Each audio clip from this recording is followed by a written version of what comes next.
सतगुरुदेव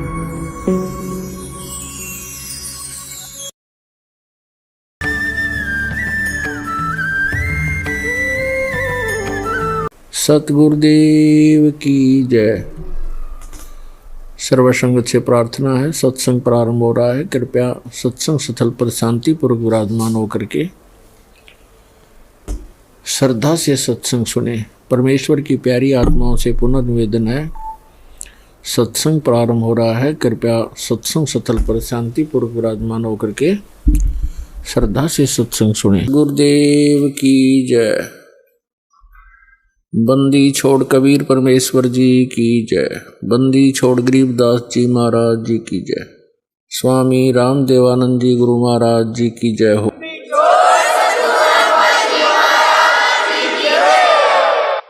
गरीब नमो नमो सतपुरुष को नमस्कार गुरु की नहीं। सुर नर मुनि जन साधुआ संतों सर्वस्ती नहीं। सतगुरु साहेब संत सब डंडो तुम प्रणाम। आगे पीछे मध हुए तिनको जा कुर्बान। नराकार निर्विषम काल जाल वैभंजनम निर्लेपम निज निर्गुणम अकल अनुपवेशुंदनम। सोहम सुरति समापतम सकल समाना निर्तलय। उज्ज्वल हिरंबर हरदमम बेपरवाह अथा है।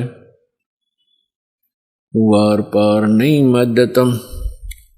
गरीब जो सुमर सिद्ध होई। गणनायक गलता ना करो अनुग्रह सोई। पारस पद परवाना।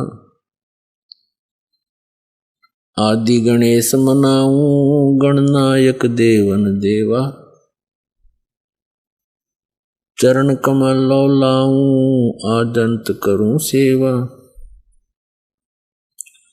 परम शक्ति संगीतम रिद्धि सिद्धि दाता सोई।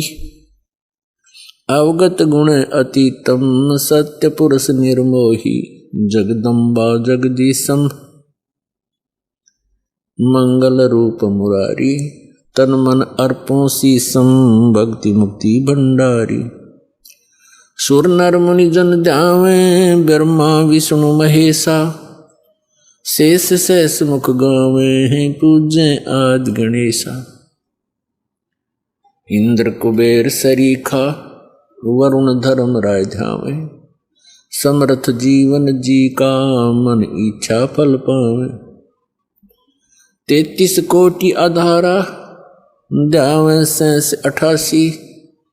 उतर बहुजल पारा कट है यम की फांसी। 33 कोटि आधारा ध्यावे 88। उतर बहुजल पारा कट है यम की फांसी। परम पिता परमात्मा पूर्ण ब्रह्म सर्व सृष्टि रचनहार कबीर देव कबीर साहिब, ये हम सभी आत्माओं के पिता हैं, हमारे जनक हैं, ये हमारे हितैषी हैं, हमदर्द हैं। और हम जिस लोक में रह रहे हैं ये अपना मूल ठिकाना नहीं है। हम यहाँ के वासी नहीं हैं, यहाँ हम सुखी नहीं हो सकते। और जिन आधारों को हम सुख मान रहे हैं, निसंतान सोचता है मुझे संतान हो जाए मैं सुखी हो जाऊंगा। निर्धन सोचता है मैं धनवान हो जाऊं सुख होगा। धनवान को सुख सपने में भी नहीं होता। धनवान सोचता है राजा लोग सुखी होंगे। राजा सोचते हैं कि स्वर्ग के देवता सुखी होंगे। देवता सोचते हैं कि इंद्र स्वर्ग का राजा सुखी होगा। इंद्र सोचता है ब्रह्मा विष्णु महेश सुखी होंगे। और ब्रह्मा विष्णु महेश उनका जीवन देख लो, सुख का सांस नहीं। श्रीमद् देवी भागवत के अंदर स्वयं भगवान विष्णु ब्रह्मा जी से कह रहे हैं, ब्रह्मा जी पूछ रहे हैं कि आप तो सर्वेश्वर हो, आप भी ध्यान क्यों लगाए बैठे हो, किसका ध्यान करते हो, किस देवता की पूजा करते हो। भगवान विष्णु कहते हैं मैं दुर्गा का ध्यान करता हूँ, देवी का, शक्ति का, और मेरे विचार में, मेरे जानकारी में इससे बड़ी कोई शक्ति नहीं, इससे बड़ा कोई प्रभु, कोई देव नहीं। और मैं अधिकतर तप करता रहता हूँ। तप करने से फुर्सत मिलती है तो मैं फिर ज़्यादातर राक्षसों को मारने के लिए युद्ध करता रहता हूँ। थोड़ा बहुत सौभाग्य मिलता है, कुछ समय मिलता है, कुछ देर लक्ष्मी के पास रह पाता हूँ। इससे सिद्ध है कि ब्रह्मा विष्णु महेश सुखी नहीं। तो पुण्यात्माओं, आप यहाँ सुख की चाह करते हो, ये भूल पड़ी है आपके। परमात्मा कहते हैं तन दर सुखिया कोई न देखा, जो देखा सो दुखिया हो। उदय अस्त की बात करत हैं, मन सबका किया विवेका हो, सबका किया विवेका हो। तन दर सुखिया कोई न देखा, जो देखा सो दुखिया हो। उदय अस्त की बात करते हैं, मन सबका किया विवेका हो, सबका किया विवेका हो।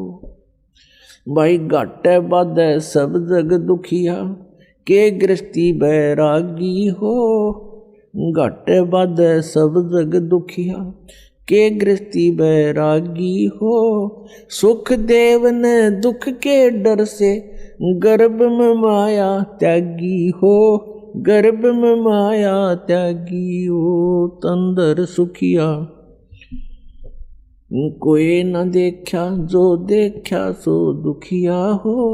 उदय अस्त की बात करते हैं, मन सबका किया विवेका हो, सबका किया विवेका हो। भाई जंगम दुखिया योगी दुखिया, तपस्वी को दुख दूना हो।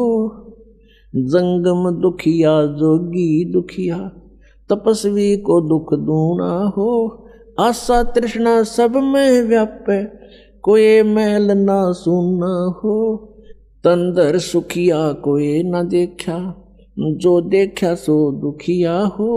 उदय अस्त की बात करते हैं, मन सबका किया विवेका हो, सबका किया विवेका हो। भाई साच कहूँ तो जग ना माने, पर झूठ कही ना जाई हो। साच कहूँ तो जग ना माने, पर झूठ कही ना जाई हो। ये ब्रह्मा विष्णु शिव जी दुखिया, जिन ये राह चलाई हो, जिन ये राह चलाई हो। तन दर सुखिया कोई न देखा, जो देखा सो दुखिया हो। उदय अस्त की बात करते हैं, मन सबका किया विवेका हो, सबका किया विवेका हो।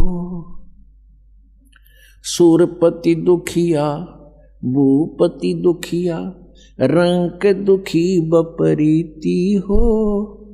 सूरपति दुखिया भूपति दुखिया, रंक दुखी बपरीती हो।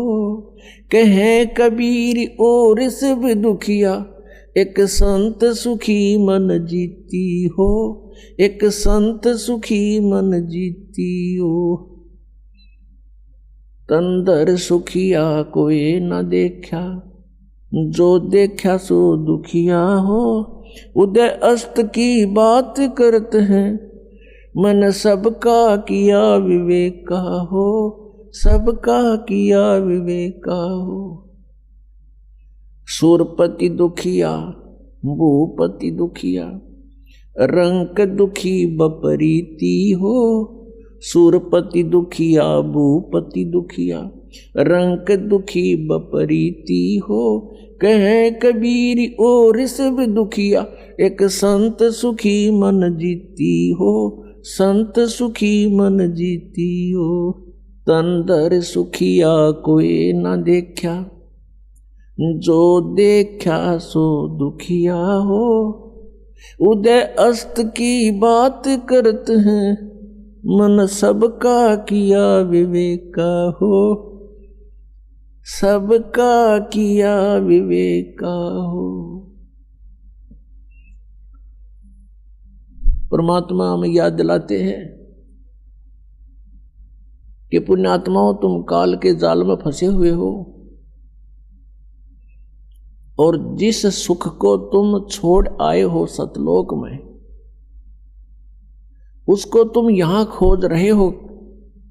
जो सुख आपको अपने घरों में होता है, उस फैसिलिटी को आप जेल में चाह रहे हो, वो कभी नहीं हो सकती। तो ये 21 ब्रह्मांड जेल है काल की।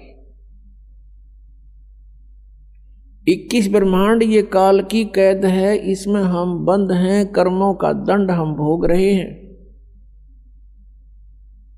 और संस्कारों के बंधन से, रस्से से, बेड़ियों से हमें बांध रखा है और इस जेल में हम सुख ढूंढ रहे हैं।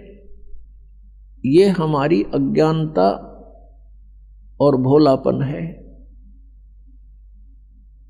इसके विषय में भगवान बता रहे हैं कि तन धर सुखिया कोई नहीं देखा।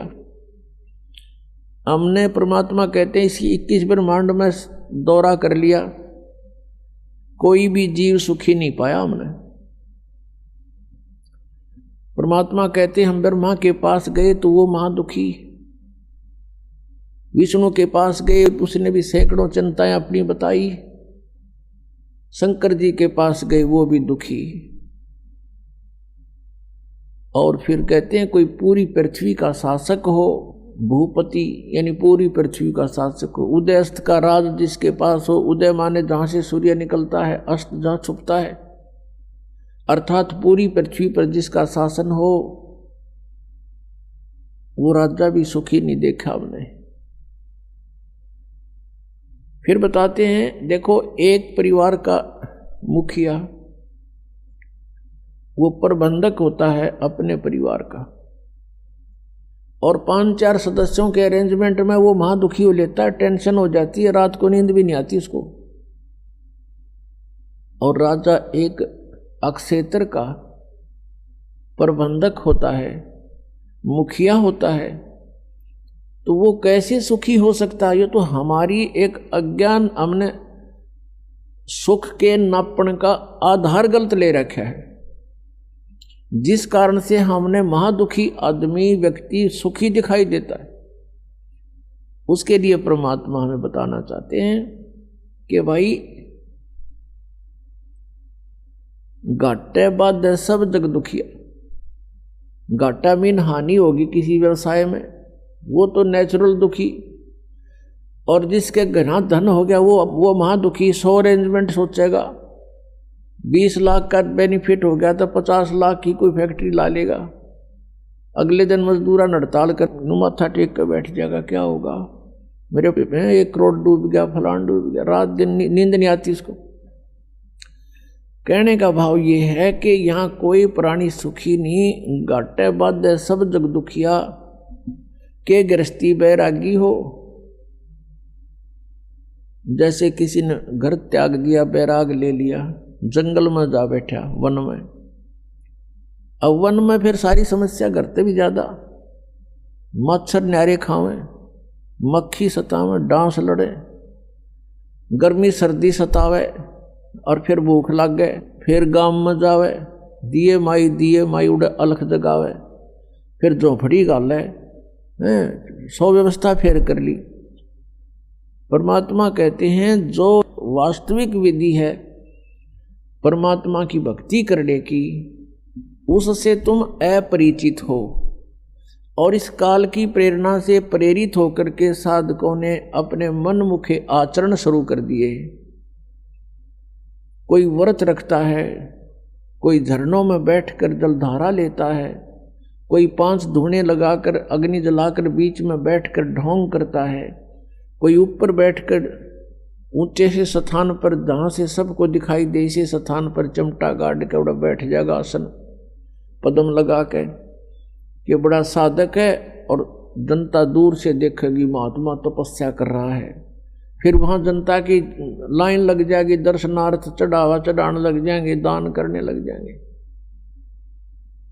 तो ये जो साधनाएं हैं ये शास्त्र विधि त्याग का मनमाना आचरण है। श्रीमद् भगवत गीता अध्याय नंबर 16 के श्लोक नंबर 23-24 में निर्णय दे दिया कि शास्त्र विधि को त्याग कर जो मनमाना आचरण करते हैं उनकी न तो गति होती है, गति मीन मोक्ष, और न उनको कोई सुख होता है, और न ही कोई सिद्धि प्राप्त होती है, अर्थात व्यर्थ, यूजलेस। फिर गीता जी अध्याय नंबर 16 के श्लोक 24 में कहा है कि इससे तेरे लिए अर्जुन कर्तव्य और अकर्तव्य की व्यवस्था में है। कौन से कर्म करण योग्य हैं, कौन सी क्रियाएं ना करनी चाहिए, उनका निर्णय सदग्रंथ ही प्रमाण है, नथिंग एल्स। सदग्रंथ कौन कौन से हैं? पुण्यात्माओं, पवित्र 5 वेद।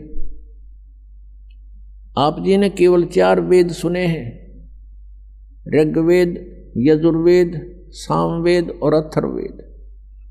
एक 5वां वेद है जो इन 4 वेदों की मां है,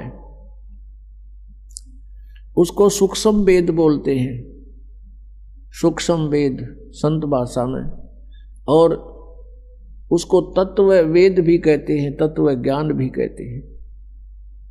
उसको सच्चिदानंद घन ब्रह्म की वाणी भी कहते हैं, जैसे श्रीमद् भगवद गीता अध्याय नंबर 4 के श्लोक नंबर 32 में कहा है कि अर्जुन, जिन यज्ञों की, यज्ञ का अर्थ होता धार्मिक अनुष्ठान, साधनाएं, जिन यज्ञों का धार्मिक अनुष्ठानों की जानकारी विवरण 4 अध्याय के 25 से लेकर 30 तक दिया है।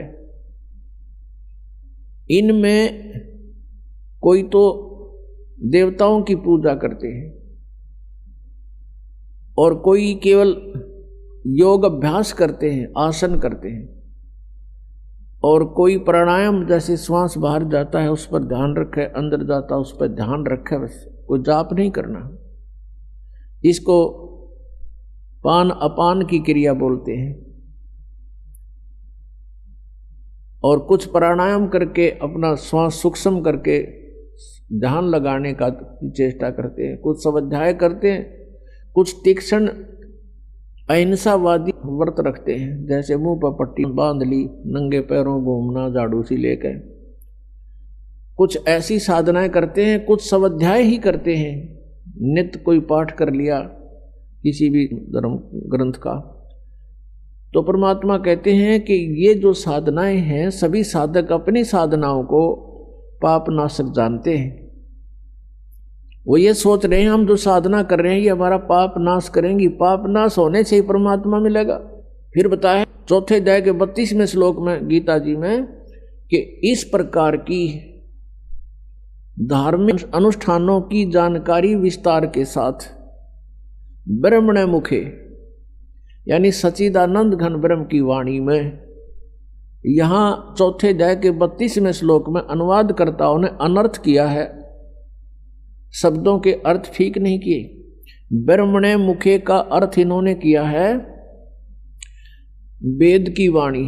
ब्रह्म का अर्थ वेद नहीं होता, ब्रह्म का अर्थ प्रभु होता है, परमात्मा होता है, और ब्रह्मणे का अर्थ होता है बड़ा भगवान, यानी सच्चिदानंद घन ब्रह्म। जैसे वेद तो विधान है प्रभु का और ब्रह्म परमात्मा है।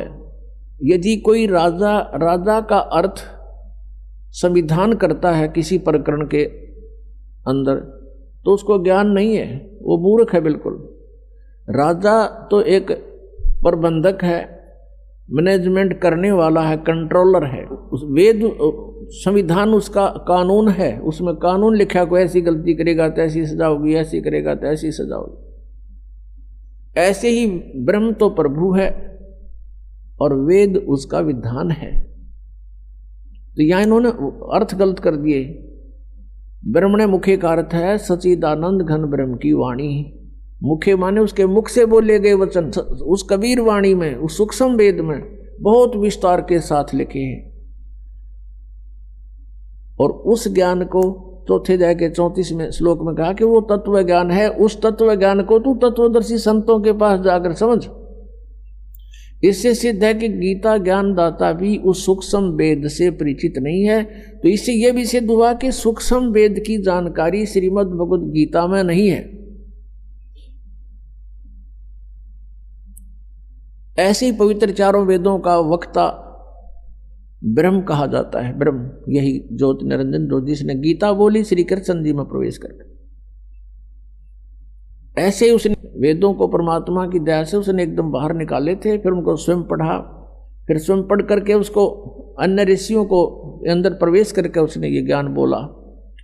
और ब्रह्मा जी को चारों वेद एज इट इज लिखे हुए लिखित रूप में दिए गए थे। तो पुण्यात्माओं, यहाँ पर बहुत सी ऐसी धारणाएं होती हैं क्योंकि हम आध्यात्मिक ज्ञान से अपरिचित हैं, और जिस कारण से हम इन बातों को स्वीकार करने को तैयार नहीं होते। इन माइंडलेस मैन जो थे, महर्षि को आया करते थे, जिनको ज्ञान कति नहीं था, वो कहते हैं कि सृष्टि के प्रारंभ में कागज कहाँ से आगे, लिख कैसे दिया, आदमी कहाँ से आगे फिर प्रारंभ में। कहते हैं व्यक्ति तो भगवान ने उत्पन्न कर दिए, फिर एक कागज उत्पन्न करते भगवान कह के माठ लग जाएगी। ऐसी बेतुकी बातों पर जीव को अड़ा कर रख दिया। तो इस प्रकार हमने अध्यात्म ज्ञान को समझने के लिए अग्रम अग्रम छोड़नी पड़ेगी। हमारे अंदर ये भावना आ जानी चाहिए भगवान जो चाहे सो कर सकता है। एक वचन में सब ब्रह्मांडों की रचना कर सकता है, एक सेकंड के अंदर सबका विनाश करके इनको तय करके रख सकता है, और दूसरी सेकंड में एज इट इज कर सकता है। जैसे आप बैठे हो एज इट इज न्यू का न्यू वहीं से शुरू करवा दे आपके जीवन को। इसका नाम समर्थ शक्ति परमात्मा कबीर देव है। मोला थल से जल करे और जल से थल कर देत, हे साहेब तेरी साहेबी अब श्याम कहूं सवेत। परमात्मा सब कुछ कर सकते हैं। जब तक आपके मन में ये खरपतवार भरा पड़ा है, खुरापात भरे हैं, ऐसा नहीं हो सकता वैसा नहीं हो सकता, तो आप इस अध्यात्म ज्ञान को नहीं समझ सकते, आपका प्रयत्न व्यर्थ होगा। पुण्यात्माओं, श्रद्धालु की श्रद्धा ब्लाइंड होती है, वो ब्लाइंड फेथ करता है और ऐसे ही करना चाहिए। लेकिन उस श्रद्धालुओं की श्रद्धा का, उस स्वभाव का जो एक श्रद्धालु के अंदर होता है, वो ब्लाइंड फेथ करता है अपने गुरुओं पर, ऋषियों पर, जो वो बताते हैं, टीचर्स पर, जो टीचर होते हैं आध्यात्मिक टीचर। और उन्होंने श्रद्धालुओं ने इन अज्ञानियों को महर्षि, मंडलेश्वर और परम धड़ी मान लिया, सतगुरु समझकर उन पर विश्वास कर लिया, उन्हें जो वचन कहे धार लिए, सरोधार्य कर लिए। वो दुरुपयोग किया उन्होंने। अभी तक मूर्ख बना रहे हैं, उनको खुद ज्ञान नहीं, श्रद्धालु उनके पीछे लगे हुए हैं। अब आप जी को ये ज्ञान ग्रहण करने के लिए फिर से आपने उसी स्थिति पाना पड़ेगा, क्योंकि काल ये चाहता है कि ये भगवान से दूर हो, किसी तरह हो। जैसे पूरा चीन नास्तिक बनवा दिया और रूस नास्तिक हो गया, क्योंकि जैसे महात्मा बुद्ध थे, ये पुण्यकर्मी प्राणी था, स्वर्ग से सीधा आया था, राजा का लड़का था। जो व्यक्ति स्वर्ग से आया है तो यहाँ के सुख उसको कुछ नहीं लगते, उसका मन नहीं लगा, पिछले संस्कारों ने अंगड़ाई ली, वो घर त्याग कर चला गया, मनमुखी साधना शुरू कर दी, हठ योग किया, मरने को हो गया। गया के अंदर एक माई ने उसका मुंह का दूध चावल लगाए, जब वो धीरे धीरे होश में आया, कुछ फिर आहार करने लगा, तब उसने कहा था starvation could not lead to salvation, भूखा मरण तक भगवान नहीं मिल सकता। फिर उसके पिछले संस्कार थे कुछ, उसके कारण उसके वचन में शक्ति थी, लाखों लोग अनुयायी हो गए, लेकिन वे ऑफ वर्शिप ठीक नहीं थी। जैसे पूरा चीन महात्मा बुद्ध के विचारों से प्रभावित होकर उसके साथ धार्मिकता से लगे थे, ना कि राजनीति से। अब आगे चल के महात्मा बुद्ध के द्वारा बताए गए साधनों से, वे ऑफ वर्शिप से, पूजा की विधि से कोई लाभ हुआ नहीं, वो नास्तिक होने थे, क्यों भगवान है ही नहीं। फिर तो ये यही चाहता है कि जैसे ही ये लाखों करोड़ों व्यक्ति नकली गुरुओं के पास पहुंच गए, अच्छी आत्माएं श्रद्धा से बैठे हैं और सोचते हैं मोक्ष होगा, अब उनको इस ज्ञान का पता चलेगा, परमात्मा के सच्चे ज्ञान का, तो वहां से भागेंगे वह। ऐसा कोई पागल नहीं आज के दिन, ऐसा बावला नहीं है कि उन मूर्खों के फिर भी चिपका रहेगा, और फिर भी चिपका रहेगा तो है उल्लू पड़ा रहेगा वहां पर। तो यहां जब आएंगे वो व्यक्ति क्योंकि वो ज्ञान तक ज्ञान सुन रखा उन्होंने, और वो 20-20 वर्ष से ठोक रखा अंदर, अब वो धीरे धीरे जब ये ज्ञान यहाँ से शुरू होगा तो वो उनके मन में वो खुरापात विद्यमान होंगे जो पहले अज्ञान सुन रखा। वहां तो वो ब्लाइंड फेथ कर रहे थे, अब यहां ब्लाइंड फेथ हो नहीं सकता क्योंकि वो दूध के जले हुए हैं। अब छाछ को भी फूकेंगे तो उनको टाइम लगेगा सेट होने में। इतनी और उनका दुर्भाग्य है कि वहां से लोगों के फंस गए जिनका ज्ञान भर दिया आपके अंदर। लेकिन अंत में फिर आपने जब ये ज्ञान और ये प्रमाण सामने आएंगे, फिर आपने पुनः फिर ब्लाइंड फेथ करना पड़ेगा इस दास के ऊपर। और जब आपके हृदय की अग्रम मग्रम खत्म हो जाएगी, ऐसा नहीं वैसा नहीं, तब भक्ति शुरू होगी। गीता जी अध्याय नंबर 2 के श्लोक नंबर 46 में कहा कि अर्जुन, जब तेरी बुद्धि भिन्न भिन्न प्रकार के भ्रमित करने वाले वचनों से हटकर एक तत्व ज्ञान पर आश्रित हो जाएगी, तब तो तू योग को प्राप्त होगा, तब तो तू भगत बनेगा, साधक बनेगा। नहीं तो कभी कुछ इधर ध्यान जा रहा है, कभी वो सच्चा होगा, वो झूठा होगा, वो कैसे होगा। इनसे हट ले गिर एक तत्व ज्ञान पर आश्रित हो जाएगा जब तेरी साधना प्रारंभ होगी।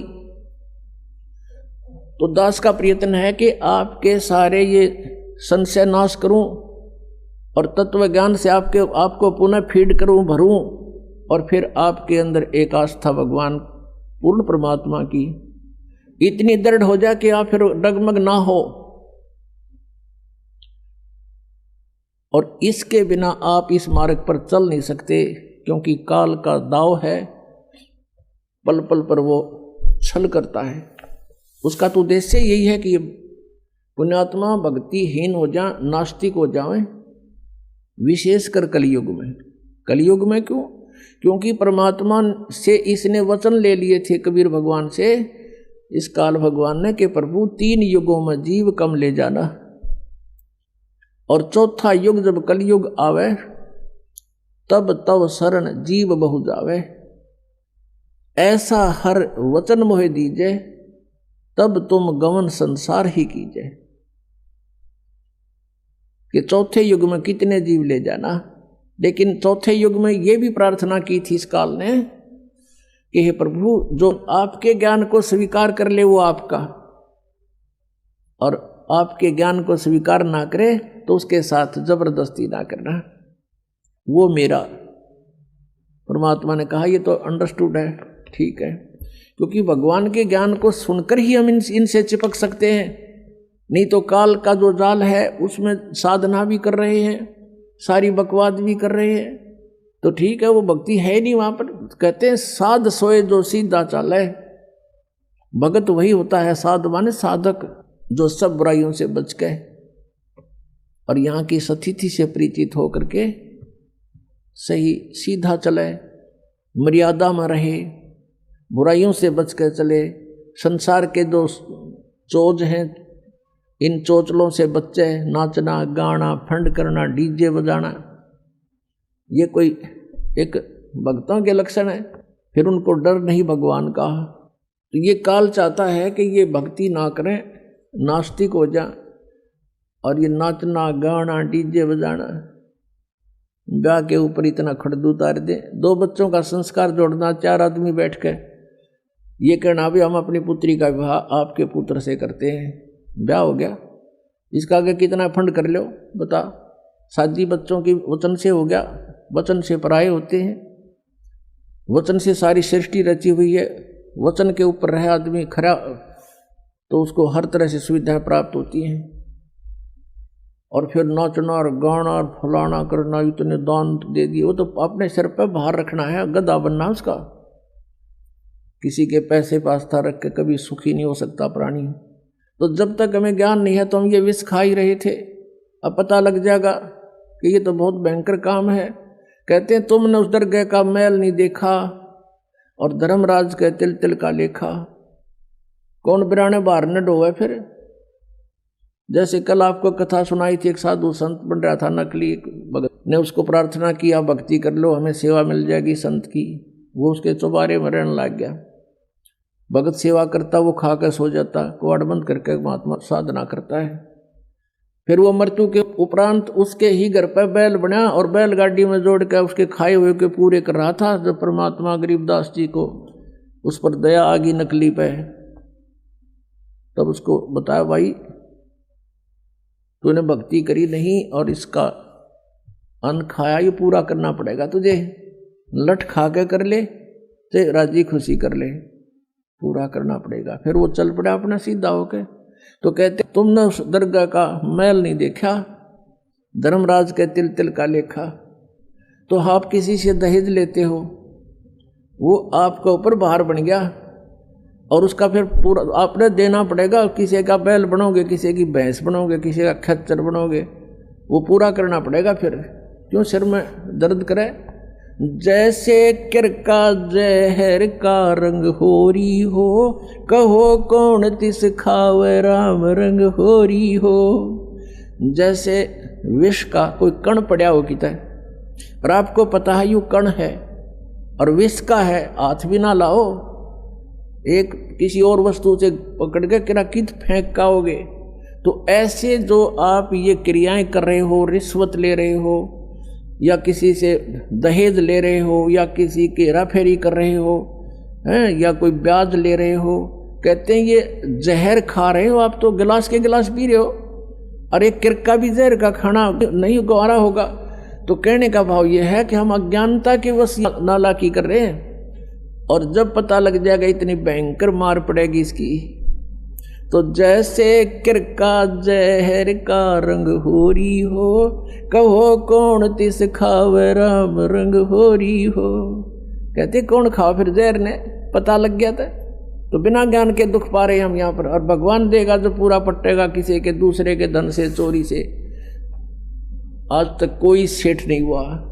अब जो प्रसंग चल रहा है हम वहीं आते हैं कि जो साधनाएं शास्त्र विधि त्याग के मनमाना आचरण करते हैं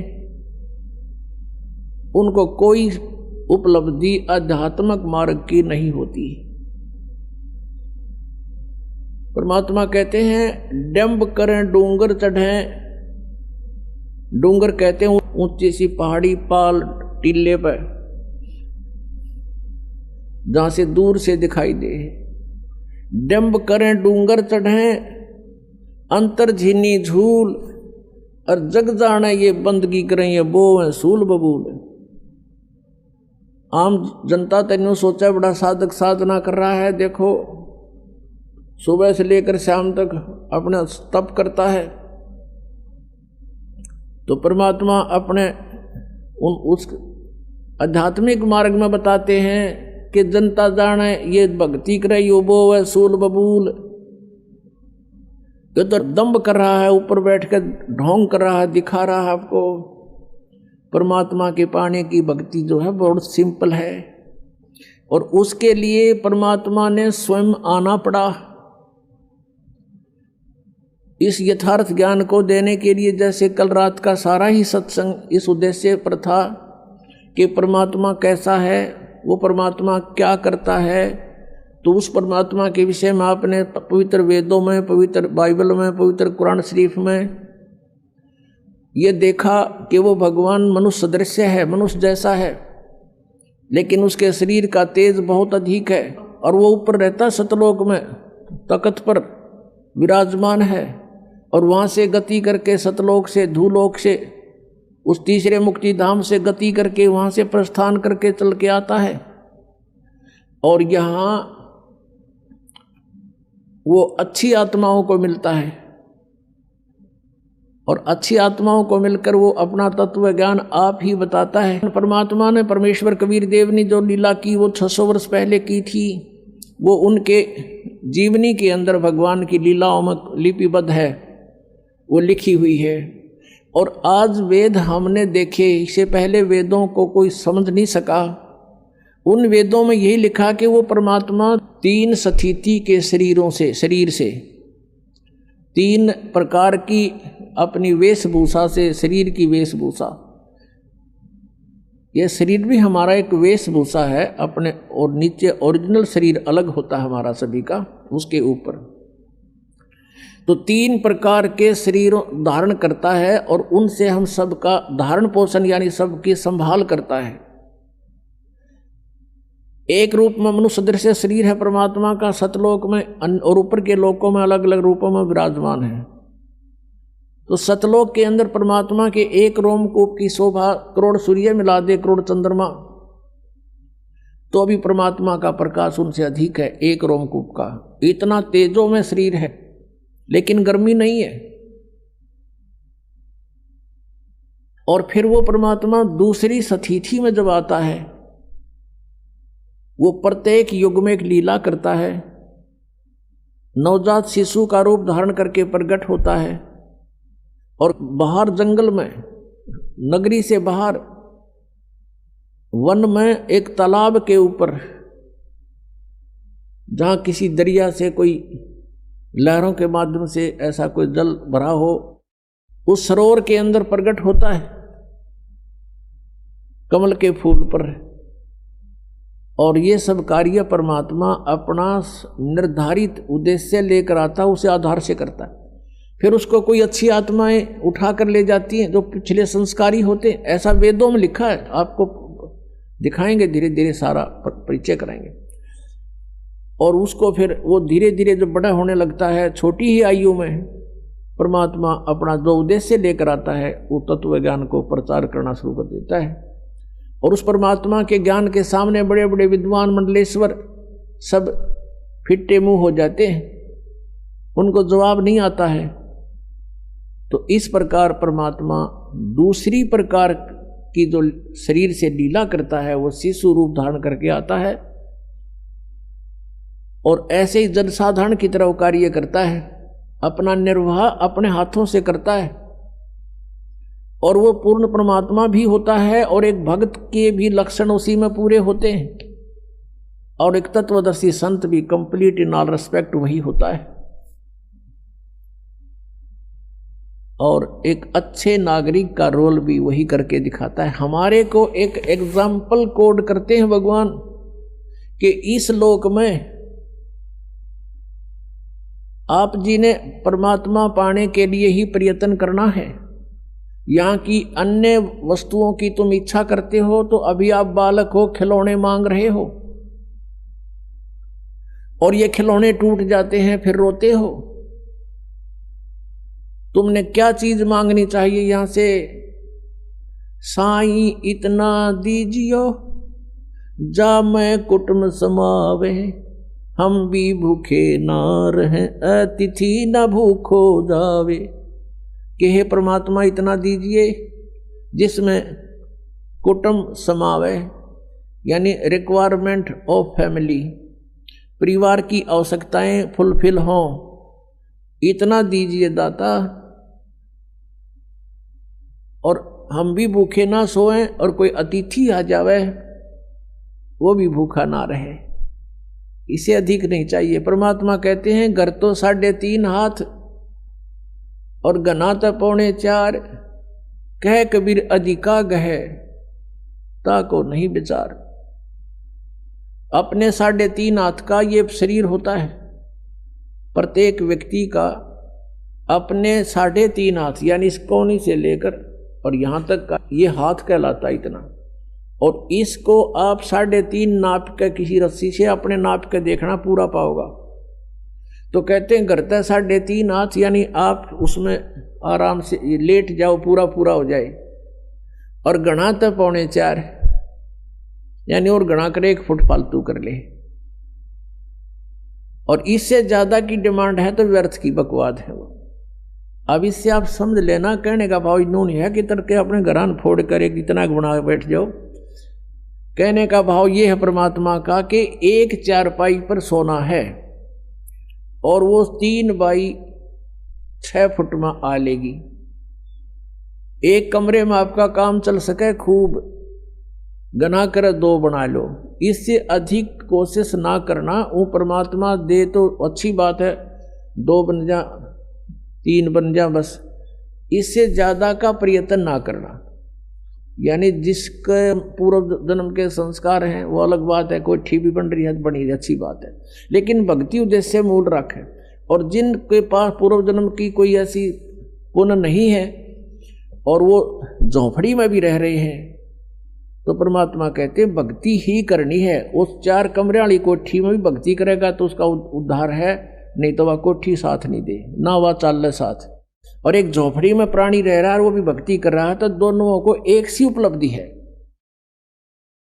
और झोपड़ी वाला इससे चक्कर में रहा मैं भी कोठी बनाऊं, मैं यूं कर लूं, तो ये व्यर्थ प्रयत्न है। इनसे अपना मन हटाना।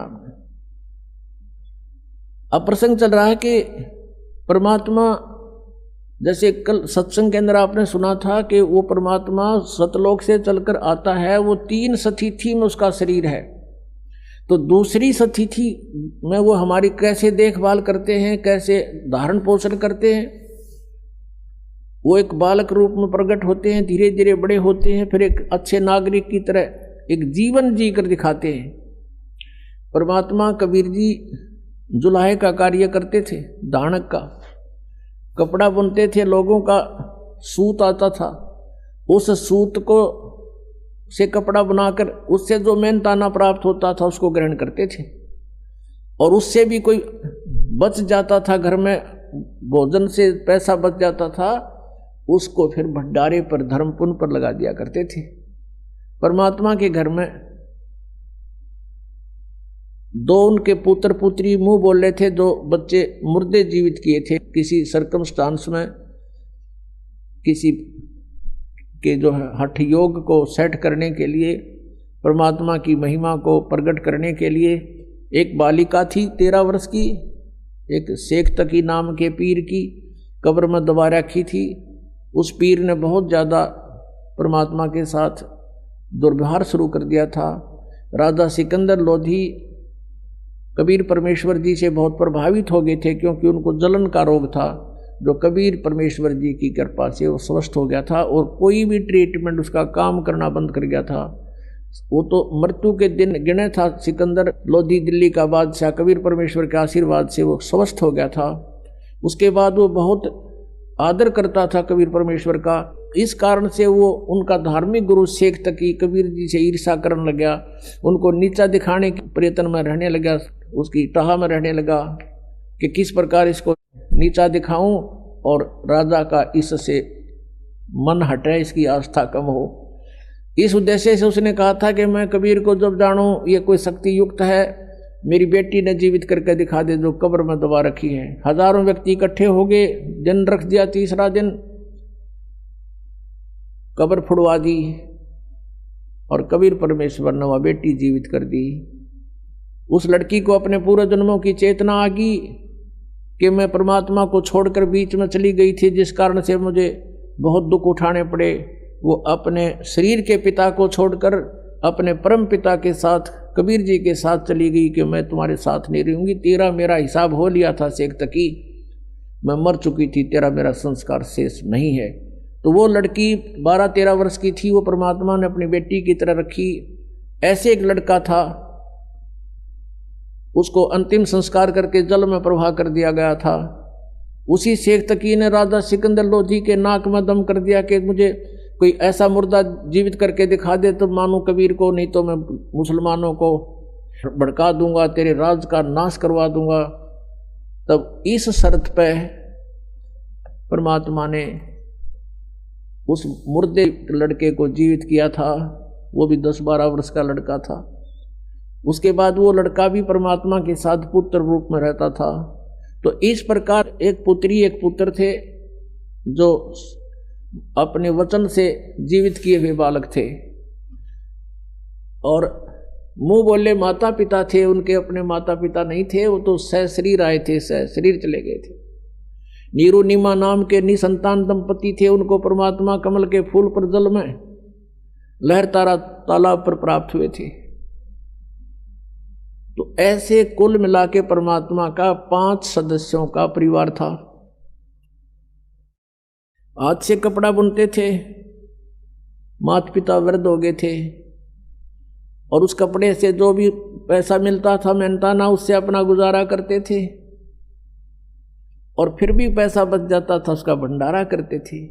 तो ये लीला करके दिखाई भगवान ने कि तुम जैसे मैं कर रहा हूं ऐसे रहना इस संसार में, और यदि तुम परमात्मा पर विश्वास रखोगे, परमात्मा पे आपका दृढ़ विश्वास होगा, तो आपके ऊपर आने वाले सभी संकट दूर होंगे।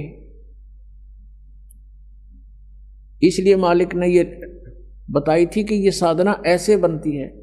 यजुर्वेद अध्याय नंबर 40 के मंत्र 15 में कहा है कि वायु अनिलम अथ इदम अमृतम भस्मांतम शरीरम ओम कर्तु समर किल्वे समर कर्तुम समर। ओम नाम का जाप काम करते करते स्मरण करो, विशेष कसक के साथ स्मरण करो, मनुष्य जीवन का मुख्य कर्तव्य जानकर ओम नाम का जाप करो। ये ब्रह्म का साधन, ब्रह्म की भक्ति है। और गीता जी अध्याय नंबर 17 के श्लोक 23 में कहा कि ब्रह्म ने सच्चिदानंद घन ब्रह्म की साधना का ओम तत्सत इति निर्देश है ब्रह्म ने तिर्विद समर्थ है। उस परमात्मा सच्चिदानंद घन ब्रह्म परम अक्षर ब्रह्म की साधना के 3 मंत्र का जाप है, ओम तत् और सत। ओम तो ब्रह्म का, तत् ये सरपुरुष का सांकेतिक है, वो अलग मंत्र है, और सत ये परम अक्षर ब्रह्म का है, परम अक्षर पुरुष का है। ये मंत्र भी गुप्त है, ये दास दे सकता है, इस पृथ्वी पर किसी को अधिकार नहीं है उस नाम के देने का, ना ही उसको वो परिचित है कोई। और यदि मुझ दास से प्राप्त करके ये मंत्र कोई स्वयंभू संत बनकर किसी को गुमराह करने की चेष्टा करता तो अधिकारी नहीं है, उससे भी आपने बचना है, औरों को भी बचाना है कि ये बिल्कुल झूठ बोल रहा है, नकली पासपोर्ट बना रहा है। और फिर जीवन अंत के समय जब तुम्हारा जीवन अंत होगा तो सतलोक जाने की तैयारी होगी, फिर वो पासपोर्ट की पहचान होगी ऊपर ये अधिकारी था कि नहीं जिसने तुझे नाम दिया, तो जीवन नष्ट हो चुका होगा, फिर कुछ नहीं बात बनेगी। पहले सावधान होना है। तो ये क्या बताया है कि सभी ने, जो भी संत हैं या परमात्मा आए थे, उन्होंने जो साधना बताई यथार्थ, और जिन महापुरुषों ने भगवान पाया उन्होंने हठ योग नहीं किए, 2.5 घंटे सुबह 2.5 घंटे शाम साधना नहीं की, उन्होंने तो चलते फिरते उठते बैठते अपना कर्तव्य कर्म करते करते परमात्मा की भक्ति का विधान बताया, जो सभी सदग्रंथ और संत इसी को प्रमाणित करते हैं। तो इसलिए परमात्मा ने स्वयं आकर के ऐसा जीवन जी कर दिखाया कि ऐसे रहोगे तो मैं तुम्हारे साथ होऊंगा। और भगवान साथ हो गया तो फिर क्या नहीं कर सकता, अब परमात्मा हमारे साथ होगा। और सभी कहा करते हैं कि भगवान ना रूठना चाहिए, संसार वैसे कर रूठ जाए, रूठो जग सारा, रूठो ना भगवान हमारा। तो परमात्मा को प्रसन्न करने के लिए हम साधकों ने प्रयत्न करना है, और किस तरीके से भगवान राजी हो, किस तरीके से किस विधि से भगवान प्रसन्न हो, हमने वो सारे तरीके अपनाने पड़ेंगे अपने प्रभु को प्रसन्न करने के लिए। तो वो तरीके स्वयं परमात्मा आकर बता के गए। एक तो छल कपट नहीं करे, चोरी ठगी जारी नहीं करे, किसी की आत्मा नहीं दुखा अपने स्वार्थवश, और भी मन कर्म वचन से भी किसी को दुख नहीं दे। तुमने उस दरगाह का मैल नहीं देखा, धर्मराज के तिल तिल का लेखा। हम मन में बुरा सोचते भी हैं किसी का, वो भी अकाउंट आपका लिखा जाता है। और यदि आप किसी का भला सोचते हो और आप कर भी नहीं सकते हो, तो भी आपका गुड अकाउंट बनता है, अच्छा लेखा बनता है। तो हमने पहले तो अपने आप को बहुत सेट करना पड़ेगा। हम घने बिगड़ गए, एक दिन से नहीं, हम तो असंख्य युगों से बिगड़े हुए हैं। और अब हमें सेट होने का ये मार्ग मिला है, विधि मिली है, ये औषधि मिली है, जिससे हमारे अंदर के विकार जलेंगे। इस ज्ञान से हम सेट होवांगे, और फिर सेट होवांगे तभी परमात्मा के निकट जाएंगे, क्योंकि हम सभी प्राणी एक ही परमात्मा के हैं। चाहे हाथी है, चाहे चींटी है, राजा है या रंक है, हिंदू है, मुसलमान या सिख या ईसाई है। इस काल ने हमें भ्रमित करके अलग अलग बना दिया। हम अलग हुए क्यों करें? क्योंकि हमने भगवान की चाह है, हमने भगवान पाने के लिए ही हम मुसलमान बने, परमात्मा पाने के लिए हम हिंदू बने, भगवान के लिए हम सिख बने, भगवान के लिए हम ईसाई बने, क्योंकि ईसा जी के वचनों का अनुसरण करने वालों को ईसाई कहने लगे। तो हम इसलिए अलग अलग हुए। अब हम बुद्धिमान हैं। पहले तो हम एक व्यक्ति पर आश्रित थे, किसी संत गुरु पर, उसने जो बता दिया हम सही मानते थे। अब हमारे सभी सदग्रंथ और जिन महापुरुषों ने परमात्मा पाए उनके विचार ये बताते हैं और उनके सब एक मेल खाते हैं। तो हमने अब उन भ्रमित वचनों को छोड़ना पड़ेगा, चाहे वो हिंदू धर्म के हैं, चाहे वो ईसाई धर्म के हैं, चाहे वो मुसलमान धर्म के या सिख धर्म के हैं, जो शास्त्र प्रमाणित नहीं है, उनको त्यागना पड़ेगा और तभी हम भगवान के निकट जा सकते हैं। तो वो कौन से हैं, उसमें चाहे मर्यादा भंग हो, चाहे कोई धार्मिक हमारे लोग नाराज हो, इसकी परवाह नहीं करनी है। हमने अपना कल्याण करवाना। तो इस प्रकार हम उस परमात्मा के निकट पहुंच सकेंगे। उसके लिए क्या करना है? उसके लिए भगवान ने स्वयं आकर के हमें यही बताया है कि मैं जो रिहर्सल करके दिखा रहा हूं तुम ऐसे रहना। अब परमात्मा ने क्या क्या लीलाएं की। साईं इतना दीजियो जा मैं कुटुंब समावे, हम भी भूखे ना रहे अतिथि न भूखो जावे। यानी जो भक्ति हम करते थे, जो साधना हम करते थे, कि किसी ने भी कैसे ही बता दिया हम उसी तरह करने को तैयार हो जाते थे। अब प्रसंग चल रहा था कि ये सुबह 2.5 घंटे, शाम में 2.5 घंटे बैठने का विधान ये संत मत का नहीं है, ये तो हठ योग है। और ये तो हजारों वर्ष करके देख लिया, इससे कुछ भी ना मिल रहा। और कहते ध्यान लगाते हैं, ये नकली पंथ वाले कहते हैं सीधा त्रिकुटी पर जाते हैं, और त्रिकुटी यहाँ नहीं है, त्रिकुटी इसके पीछे है, इस बैक साइड में। और कहते हैं त्रिकुटी से हम सीधा ऊपर को चलते हैं। ऊपर कहाँ जाओगे तुम? न सतनाम का बेरा न सतलोक का बेरा। सतनाम को कहीं तुम स्थान बता रहे हो, और सतनाम को कहीं सतपुरुष बता रहे हो। और सतनाम तो जड़ है सारे मार्ग की। सतनाम 2 अक्षर का मंत्र है, इस चीज में एक ओम है, एक तत् है। तत् वो सांकेतिक है, दास बताएगा। जो जिनको सतनाम प्राप्त है 2 अक्षर का, वो श्वास उस श्वास से उसका सिमरण है, तो वो सतनाम है। इनको सतनाम कहना, मेरा नाम दे ये 5 ओंकार रंकार ज्योति निरंजन, ये तीनों काल के सर्व में। और सोहम और सतनाम, यहाँ सतनाम नाम बता रहे, वहाँ इनकी जो एक पुस्तक है ये वार्तिक, इनकी जो उसके अंदर लिखा है कि वो सतनाम 4था लोक है, 4था मंजिल है, और फिर वही सार शब्द है, वही सार नाम है सतनाम ही। और सतनाम ही सचखंड सतलोक है, सतनाम ही सतपुरुष है। अरे झूठा ज्ञान और ध्यान कहाँ लाओ तुम? ये बाद विदा चतुराई, तुम्हारा ज्ञान यूजलेस है, तुम ध्यान कहाँ लगा रहे हो? तुम्हारा थ्योरी गलत है, प्रैक्टिकल क्या करोगे तुम? तो जिन भी महापुरुषों ने परमात्मा मिला, किन किन ने मिला? आदरणीय धर्मदास साहिब जी को, आदरणीय मलुकदास साहिब जी को, आदरणीय दादूदास साहिब जी को, आदरणीय नानक साहिब जी को, आदरणीय गरीबदास साहिब जी को, गांव छुरानी जिला ददर हरियाणा वाले को, आदरणीय घीसा दास साहिब जी को, गांव खेकड़ा जिला मेरठ उत्तर प्रदेश में। इन महापुरुषों ने परमात्मा पाया, और उन्होंने उनकी साधना देख लो उन्होंने कैसी की। जैसे गरीबदास जी किसान थे, खेती करते थे और भक्ति भी करते थे, और परमात्मा स्वयं आए थे, दुल्हे का कार्य भी करते थे। वो कभी हठ योग उनके जीवन में आप दिखा दो इतिहास में या उनकी वाणी में कहीं भी किया और या लिखा हो। ऐसे ही आदरणीय नानक साहिब जी इस खेती करते थे, पहले तो नौकरी करते थे, वो नौकरी भी त्याग दी। जो भगवान से परिचित हुए, सचखंड जाकर वापस आए, वहाँ देखा भगवान को, सतपुरुष को, कबीर साहिब को, वापस आते ही सब नौकरी भी त्याग दी और 12 वर्ष तक परमात्मा का प्रचार किया इधर उधर घूम फिर के। फिर परमेश्वर का आदेश हुआ कि आप बैठ जाओ, आपका विरोध बहुत हो जाएगा, काल के दूत सक्रिय हो गए हैं, आप घर पे अपना साधना करो और आने दो समय। अब इस नाम को गुप्त रखना। नानक साहिब जी को कह दिया गया था कि इस सतनाम को, ये 2 अक्षर का जो मंत्र है ओम और दूसरा तत्, इन दोनों का जाप स्वयं नानक साहिब जी करते थे।